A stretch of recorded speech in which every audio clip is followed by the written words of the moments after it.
Hi, this is Lex, and welcome to the FinTech Blueprint. It's your podcast about fintech, decentralized finance, digital banking, investing, robo-advice, artificial intelligence, and all the other frontier technology that is transforming financial services. To get more content, like an illustrated transcript of this conversation in your inbox, subscribe at fintechblueprint.com. So without further delay, let's jump into today's episode.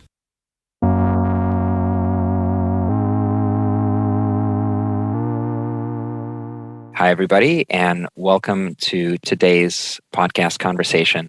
I'm really excited to have with us today Prashant, who is the Chief Executive Officer of Fundbox and has been in technology and entrepreneurship with some really fantastic experiences. We are going to learn about digital lending as well as artificial intelligence and big tech and all sorts of really interesting stuff. Prashant, welcome to the podcast. Hi, Alex. Thanks for having me. Absolutely. I am very excited for this conversation because I think you bring a very unique experience to the fintech sector. So maybe we start with that foundational kind of career experience that you've had. What are some of the most important things in your mind that have come together to form your career? So, Lex, I am the CEO of a company today, which I guess makes me a tech executive. And I've been one for some time. But at heart, I'm really a product manager. And what really excites me is using technology to build products that have an impact. And I've been fortunate, as you mentioned, to have been able to work at a number of very interesting and diverse companies over the last 2 decades. In Silicon Valley, across the consumer internet and advertising and monetization and payments. And for the last 6 years here at Fundbox, which is really fintech for small businesses. In terms of some of the things that have really helped me, I'll just throw out a few. Having worked across startups and large companies has been really helpful for me. I can claim to have worked at every size of company from 5 people all the way to 35,000. So there's no size of company between 5 and 35,000 people that I haven't been part of. And that's helpful because as I work with Fundbox and scale the company, I've got a little bit of perspective, some battle scars, if you will, that I can leverage to understand what's the right formula or the right gear for the right scale of a company. So that's been helpful. I think another thing that's been relevant is just my grounding in consumer internet. So having worked at Yahoo, Google, and Facebook, so all companies that have focused on the consumer internet has taught me a lot about consumers and users and the importance of building products that are simple and delightful, and not only for communication and media and entertainment, but also for things like financial services. I've also been really privileged to have observed a lot of very successful business and technology leaders from up close and have learned a lot of lessons from, by just observing their styles and their actions. So just a lot of learning. And I'll say that I consider myself a perpetual student. And so even though I'm getting on in years, I never want to stop learning because that's exciting and fun and keeps things fresh. Absolutely. And I think you're underplaying it a little bit. And I want to double click on your experiences at companies like Google and Facebook. And one of the things that has been in the common fintech imagination for a while now, and as we are moving closer to a vision of Web3 and the metaverse, it's coming back, these questions. But there's a core question I think lots of people have about how the consumer internet companies or the big technology companies, how do they relate to finance? What is the motion by which they engage with financial services, whether that's payments or or lending or otherwise? Can you share some things out of your experience that plug into that question? I think that all of the consumer internet giants are in many ways well positioned to play bigger roles in the broader world of financial services, whether it's payments or credit or insurance or investment and so on. The reasons are obvious: access to a large number of users, access to a lot of data, talent around building technology and products. There's a lot of good reasons for these folks to be playing a larger role in financial services. Yet at the same time, there are also some challenges. Challenges like focus. Financial products are different in many ways. We could talk about that and require dedicated attention and focus. A question of culture and style. It's very different to build a video sharing app, and the level of almost like responsibility is a little bit different when you're building a video sharing app versus building a product that moves money around or deals with people's savings. And then it's also the question of regulation and regulatory scrutiny, which I think these large companies are increasingly coming under, and has them be a little bit more defensive when it comes to financial services, which is obviously a heavily regulated industry. So there's both a lot of reasons why these companies could be playing a larger role, but then also a good set of reasons why they're playing more on the periphery of financial services today. So for example, generating money from financial services companies through advertising, for example, or partnerships where they're introducing financial services to their customers, but not always participating in the transactions directly. Yeah, absolutely. And what's mixed together is the desire to give access to some particular financial product or financial feature as integrated into the payment experience or the checkout experience versus actually underwriting or making the financial product. Those are two very different roles. Is that an accurate kind of painting of how a large technology firm would think about intermediating finance? That is one very important distinction. Giving your customers, or your consumer customers in this case, access to a financial service doesn't necessarily mean that you have to run the service all by yourself. I think Amazon is an interesting example of that when it comes to financial services for sellers on the Amazon platform. So folks selling in the Amazon marketplace, kind of as you well know, they've partnered with someone like Goldman Sachs to provide some capital services. But in addition to that, so that itself is a partnership. And in addition, they also have a marketplace where they have a number of other players providing capital to Amazon merchants. This, by the way, isn't a very big part of our business, but we also do serve folks that have P2C businesses on Amazon. But frankly, that it isn't just limited to some of these large consumer internet players.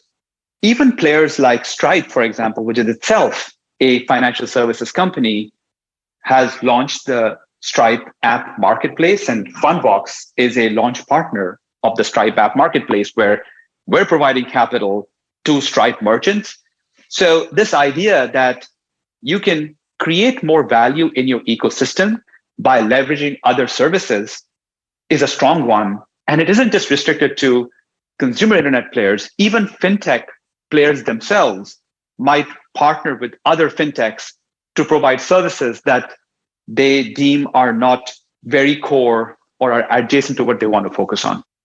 And I want to get into Fundbox in a moment, but one of the ways I want to get there actually is to think about what you've said in terms of scale and in terms of, business building and the experience of being entrepreneurial, within a larger platform versus the experience of being entrepreneurial sort of without any support or any backing, just staring into, the wilderness and going out and fighting and hunting and building your own company from scratch. Can you talk a little bit about the skill sets and kind of the experiences of those two different approaches?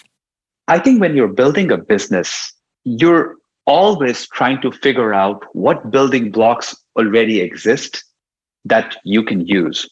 And in some ways, that's literally the definition of the word platform. Now, I realize that the word platform is used by different people to mean different things. But one definition of the word platform is a building block, something that you can take and build your own products and services on. So, of course, in today's world, you use the word fighting by yourself in the wilderness, but almost anybody who's starting a technology company is already using building blocks like Amazon Web Services, for example, for storage, compute, and so on. So I think, is it really a question of whether you are using building blocks or not? I think it's a question of how much of what you're doing is using existing building blocks, and where do you build your own proprietary technology or products and deliver the ultimate service to your customers. I think that at Fundbox, of course, when it comes to technology, we use platforms that are out there. For example, we run on AWS. There are many things in our technology stack where we made the decision to not reinvent the wheel, but use best-in-class building blocks that are out there. But then there are, of course, certain areas where we do build our own tech. So, for example, when it comes to our machine learning models and our AI, where we use certain building blocks for things like monitoring and maintaining our models. But of course, our models are developed in-house by our own teams. And there's a fair amount of IP that goes into our data sources, our data assets, and our machine learning models, and the software that converts those predictions into actions. So that's sort of one part. It's more around building the product itself. But when it comes to distribution, one decision we made at Fundbox was to do a little bit of both. In other words, roughly half our business is direct to the customer, where customers are coming to our mobile app or our website to use Fundbox, call it natively. And then the other half of our business is us embedding ourselves into other ecosystems like Stripe, like QuickBooks, like FreshBooks, like other invoicing, accounting platforms, or e-commerce platforms. So we're doing this sort of both ways, because these are both very viable and attractive models for us. The conversation has turned towards Fundbox, so let's open up what Fundbox is. And you've recently, I think, closed a $100 million Series D round, and both fantastic timing and well-deserved. I think of Fundbox as one of the stronger companies to be in the market right now in the current environment, and continuing to grow. I think a lot of other unicorns have struggled this year, and all the news and progress of your company seems to be doing fantastic. And so let's frame a little bit for our audience what the company does, and maybe if you can share some high-level stats on its size and its activities, that would be great. Sure. So Fundbox is an embedded working capital platform for small businesses. So what that means is that we use technology to help small business owners optimize their cash flow cycles. Our solutions are embedded within the business systems that our customers tend to use, like Intuit QuickBooks or FreshBooks or Stripe, as well as a bunch of other partners. Fundbox focuses on working capital because small businesses need working capital to survive and thrive. It's like oxygen for them. And like oxygen, you just don't need it some of the time, you need it all the time.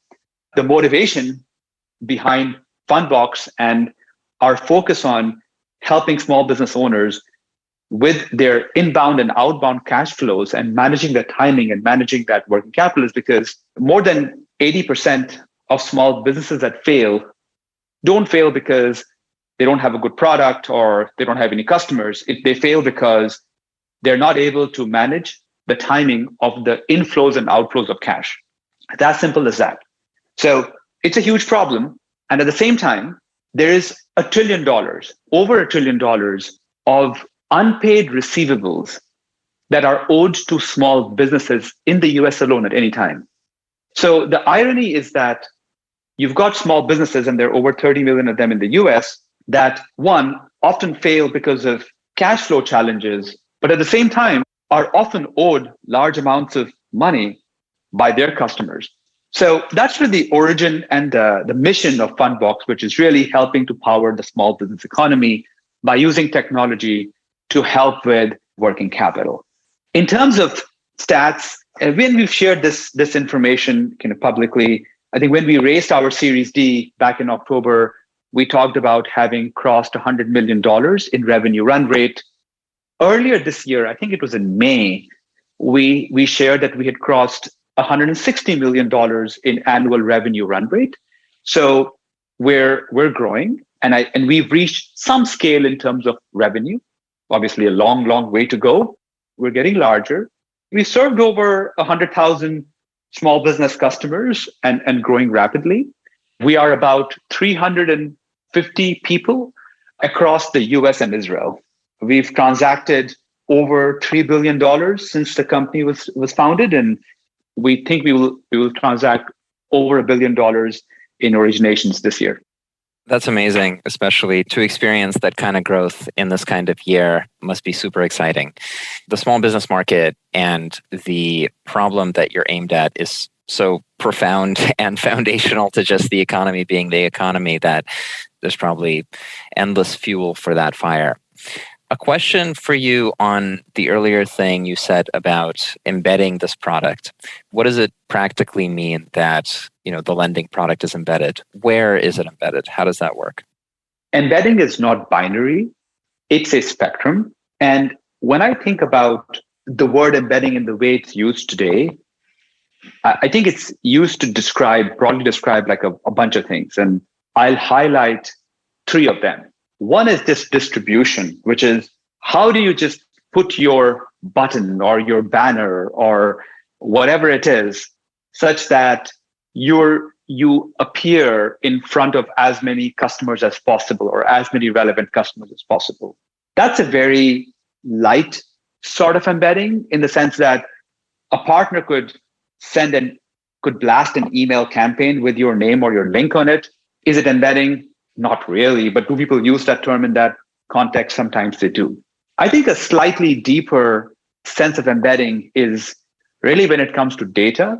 So using data that's native to the platform or the system that you're in to be able to kind of provide a better service. And tied to that, which I think is the third thing, is the experience. So is the product itself tailored to match the ecosystem that you're in to provide the most value for the customer? So a good example, in my humble opinion, of embedding is our relationship with QuickBooks. So we've been working with QuickBooks for over 6 years now. We are the only working capital provider to be natively embedded inside of QuickBooks Online. So, and QuickBooks Desktop as well. So what does that mean? It means that if you're a small business owner who is using QuickBooks and you are in your accounts receivable module, so you're looking at the invoices that you have issued to your customers, and you're thinking about your cash situation, there's a call to action inside the AR module that lets you essentially advance capital against an invoice. Now, that experience is fairly deep embedding because of a few reasons. One, we're presented inside of the QuickBooks AR module. Two, when you engage with us, the experience is skinned to have the look and feel of QuickBooks. In fact, it's been designed in collaboration with the QuickBooks product team. It is still hosted by Fundbox, so there's a powered by Fundbox sort of thing there, but you're never leaving QuickBooks at all. You don't have to create a new account. It's single sign-on. And in fact, all of our emails and notifications deep link you back into the QuickBooks experience. And because we have deep data connectivity with QuickBooks, all you have to do is essentially give Fundbox access to your QuickBooks data, and about 80-90% of the work is already done. So it's a very slick experience. It literally takes a couple of minutes at the most for a customer to sign up with Fundbox. And then, of course, because we are running our machine learning models on the data in real time, it takes a few more seconds to get access to capital. So that's a pretty good experience. And we keep working on improving it. But that to me is a good example of an embedded experience. In terms of the shape of the customer, I'm sure that at your scale, you're probably seeing every type of customer, but where was some of the earlier traction for the company? What kind of market segments did you start in and expand out of?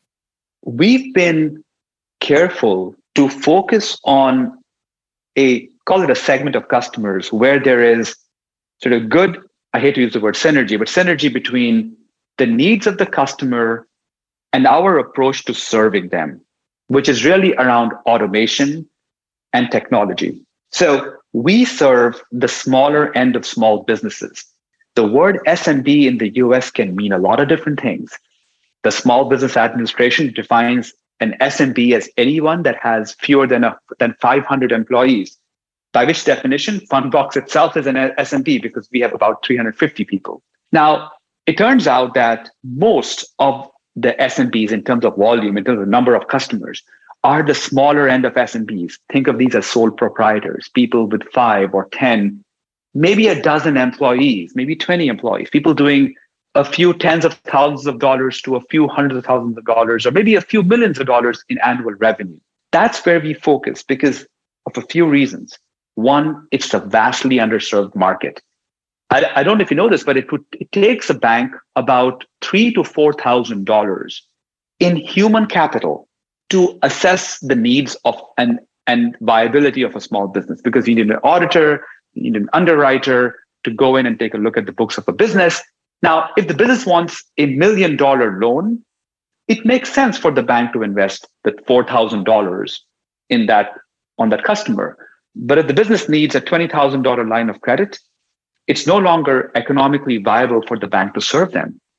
So our focus is a lot on using data, business transaction data, to make decisions, highly, highly automated. So 99.7% of our decisions are automated. And that lets us actually serve effectively and efficiently the small end of small businesses. So that's been our focus all along.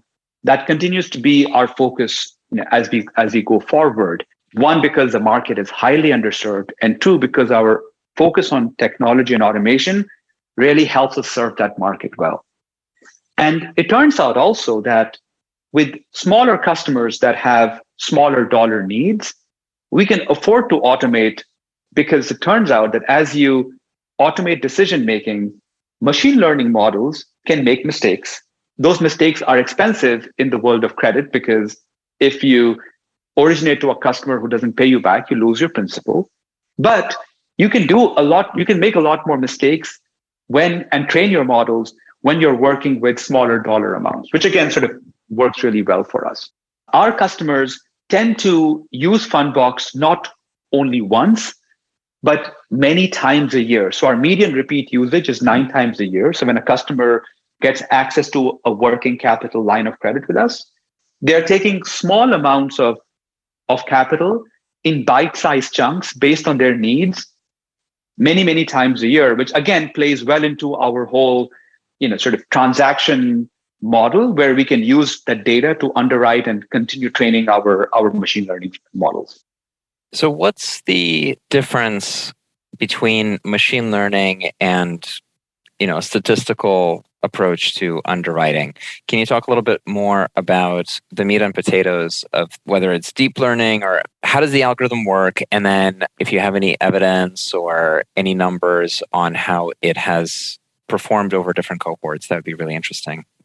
There has been in the past a lot of talk and a lot of hype about machine learning. And I think a lot of folks have oversold sort of the black magic aspect of building statistical models. First of all, statistical models are the cornerstone of machine learning. So for example, if you're predicting the likelihood that a transaction is going to be, say, fraudulent, or that a customer might default on a loan, well, there's some sort of statistical model, like a logistic regression model, at the heart of that. And that's something that is what we also use at Fundbox to drive predictions. I think the success or failure of data science and a statistical modeling or machine learning approach is really more around how you run a data operation. So what I'm talking about is what data do you have access to? How real time and rich is that data?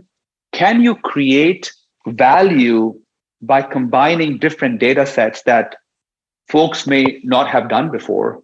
And can you continue to build and train, but then also run and measure machine learning models kind of all the time? And again, automate the decision making based on those models. And I think so for Fundbox, some of the elements are every single Fundbox customer gives Fundbox access to at least one transactional business system. It could be their accounting software, it could be their invoicing system, it could be their e-commerce platform, or just their bank account, because some of our customers don't even use any of the others. So we have real-time access to that data that's there. The second is, because this data is virtually free for us, we can keep running our models all the time. So we don't have to worry about the costs of running our models, because really the only costs are the cost of AWS, right? That's the biggest thing. It's just the compute cost. And then because we translate the predictions into decisions through software, those decisions can be done immediately, very efficiently, with almost, again, zero marginal costs. And we can keep reassessing customers as their needs change or as their businesses change, which is an important part of our business. If you think about, but all of this is great, but at the end of the day, it is important for us to make good predictions and to run a business with good margins. And so I think that one good data point came out of the COVID-induced economic shock in March of 2020. So when COVID hit, back in March of 2020, the small business economy was severely impacted. We saw within a few weeks a 35% drop in invoicing activity for our customers. However, we were able to continue serving our customers through that shock. And we only saw, I would say, a modest increase in delinquencies for the first couple of months, after which our delinquencies returned to pre-COVID levels. And they stayed in the single-digit percentage range. Whereas for many folks that serve small businesses, those delinquencies grew by a factor of 5x or even 10x, leading to a lot of those players either temporarily or permanently exiting the market. So COVID was a really strong proof point for us that our machine was able to respond very well to a very sharp, sudden, acute shock and update our assessment of risk and the actions that we were taking very, very quickly. In terms of the capital that is being lent out to your clients, where does that capital come from? What's your setup? Are you extending your own capital? Are you working with a partner bank? Are there third parties whose capital you syndicate? How does it work? So today we work with a couple of partners, one a very large asset manager, and the other being a large bank. And those partners have set up facilities for us to originate. We're actively involved and working on adding more and more sources of funding. We expect to work more directly with banks to have them buy some of our originations. So in a kind of a different model. And I think sometime next year, we'll also securitize some of our originations as well. The one thing that's really different about Fundbox that makes funding a lot easier is that our needs are actually very modest. And that's because we are focused on working capital, which is inherently very short duration. When I mentioned earlier that our customers use us on an average 9 times a year, they're taking out typically very short duration draws. Say someone might draw $5,000 for 12 weeks or $20,000 for 24 weeks. Our average duration of a draw is around 18 to 20 weeks. So it's fairly short duration. And because it's fairly short duration, we can serve a large number of customers with a fairly large amount of originations in terms of volume. But because the duration is short, we don't need a whole lot of capital at any point in time to manage that. So that actually helps keep our assets fairly light. And we're in the process of just further diversifying our funding sources to keep to stay asset light and nimble in this environment. It's a question that's really quite tricky for digital lenders historically, because you're on the one hand building out the asset side of the platform so that you have enough to lend out, but then on the other hand, you are trying to get exposure to enough risks and risks of the same type and so on. Was that a challenge at all to bootstrap that at the same time? I think there are a few things that helped. The first, I would say, is that the short duration helped because, again, we're turning over our capital 4 or 5 times a year. So what that means is if you were to draw a contrast to, say, like a conventional loan, let's just take, for example, 5-year loans. Duration, 5 years. Our credit duration, 1/5 of a year. So there's a 25x difference.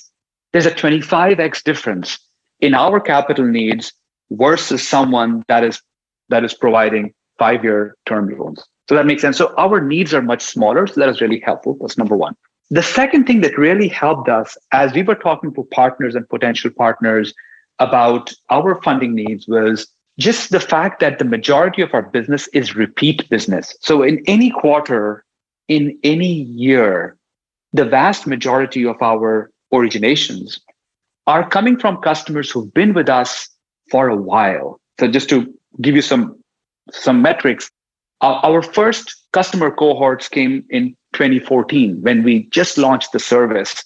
And even today in 2022, so 8 years later, we see roughly twice the amount of revenue from 2014 customers as we did in 2014. So if you think about what's happened is over 8 years, those customers have actually grown their usage of Fundbox to the point where they are doing more than twice as much volume and revenue with us as they did 8 years ago. So this really comforts folks that want to partner with us from a funding standpoint because they see customer cohorts and their track records. So they understand that the risk of our business is very different than if every year or we were essentially acquiring new customers all the time, because customers who've been on the platform now for 2, 3, 4, 5, 6, 7, 8 years are customers on whom we have a lot of data, a lot of longitudinal data, and sort of good performance metrics that folks can look at. Does that make sense? So I think for those reasons, and of course our actual performance in terms of delinquencies and so on, for those reasons, we've been, I think, fairly fortunate to not have to struggle that much with access to funding. And so feel that we have a fairly solid foundation and a strong model to grow off. You had mentioned from the customer experience, I'm sure the automation and the speed with which they get the disbursement is one of the reasons that it's so sticky that they come back, because it's probably a lot easier to deal. This is a sad state of affairs, but it's a lot easier to deal with an automated machine learning powered vending machine than it is to deal with a traditional bank. Yes. And I'm going to go with your analogy a little bit. Imagine if you wanted, a can of soda, and that's all you wanted at that time, but your vending machine gave you a can of soda, but a retailer could only give you a 24-pack that was more expensive, that was perishable, and that you didn't really need, right? Now, maybe that's not the best example because I'm not sure I want to use soda as an example, but I think what we've found is that customers want to be able to use bite-sized chunks of capital. They want to be able to draw what they need and keep it for as long as they want and not have to pay for funds beyond the time that they need it or for more funds than they actually need. So this idea that you have credit on tap, it's available for you, but you only pay when you use it is very, very appealing. And a lot of the customers, about 80%, are B2B in nature, which means that they are serving other businesses and waiting to get paid. So for them to spend, let's just say, I'll make a number up, 50 basis points of their revenue to get access to a service that can accelerate the inflow of cash as and when they need it is just good costs of doing business. Oftentimes, these customers aren't using credit cards on the receivable side. So they think about Fundbox and our working capital service as a way to, as sort of a service around their revenue that can give them cash when they need it. And so because they only use it when they need it, it works out to be fairly efficient from a dollars perspective. One last question I wanted to ask you about customer acquisition.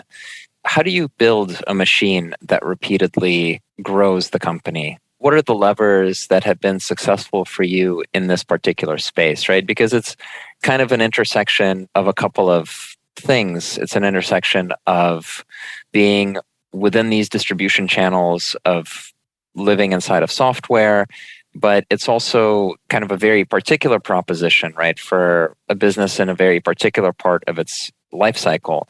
Can you talk a little bit about, in building the company, how did you think about the go-to-market organization? There's one thing I'd like to mention up front, which is that the need for access to working capital is very, very broad. So I don't actually think it's a company at a certain stage in its evolution. I think that every small business needs access to working capital, and that's a perpetual need. Now, if you're a larger SMB, let's suppose you're doing $10 million a year in revenue and you have access and you have a 500-person team or a 200-person team, chances are you have access to, and you're better served by a bank. And so your working capital needs could be managed through your team and a traditional financial institution. But for the almost 29 million out of the 30 million SMBs that are less than $1 million a year in revenue, you don't get that service from a bank because it's expensive for the bank to manage this manually or with human capital. So this is a very, very large market. It's just highly underserved. So that's sort of one thing. So what helps us in building a business, I'd say, Lex, the first thing is it's a very large market and highly underserved. And so that's helpful. I'd say the other thing that helps us build and continue to grow our business, which is maybe not obvious, is one of the best means of customer acquisition is good customer retention. So every year when we're thinking about, let's say, driving a certain amount of revenue, if we know that 70, 75, maybe 80% of our revenue is going to come from existing customers, that's a very different business than having to acquire every new customer from scratch to drive 100% of your revenue. So again, our model, which is predicated on having customers that come in, like your product, use it over and over again for a long period of time, aligning incentives between the customer success and our success is just really, really powerful. If a customer comes to Fundbox and uses us only once, never comes back, we lose money on them. The bulk of our business and the bulk of our revenue and definitely the bulk of our profits come from customers who've been using us for a long time and who've grown with Fundbox. So that's another thing. And then, of course, there is all the strategies around acquiring distribution partners or partners that you can embed and, again, align incentive with your partners. We have sort of a very, very strong direct acquisition team and platform that uses the same data and the same technology to optimize our marketing spend and be very effective in how we acquire customers through direct channels. So there's a lot of goodness in our marketing efforts, our partnership efforts. But I think it starts with these two things. One, a very large TAM, a very large market. And then two, a product that drives retention, because that really makes the acquisition easier, or conversely, it makes it easier to build a business without having to reacquire all your customers every year. That's very insightful. And I think a great point of advice for entrepreneurs is it's much easier to acquire a customer that you already have than to get a new one. And I think people don't always think about that when they're blitzscaling, their neobank into the millions. But I wanted to end our conversation on a question about where our audience can learn more about Fundbox and about you if they wanted to read more about the business or connect with you, where should they go? Fundbox.com is a great place to get started in terms of learning about the company. And folks are always welcome to reach out to me on LinkedIn, Prashant Fuloria. And I look forward to hearing from folks with their thoughts and questions. Awesome. Thank you so much for joining us today and for sharing your journey. Thank you, Lex. Thanks for having me. Hi, everyone. That's it for this week's episode of the FinTech Blueprint. For more technical deep dives into all things fintech and decentralized finance, check out fintechblueprint.com and grab a free subscription to the newsletter. This is Lex, and I'll see you next time.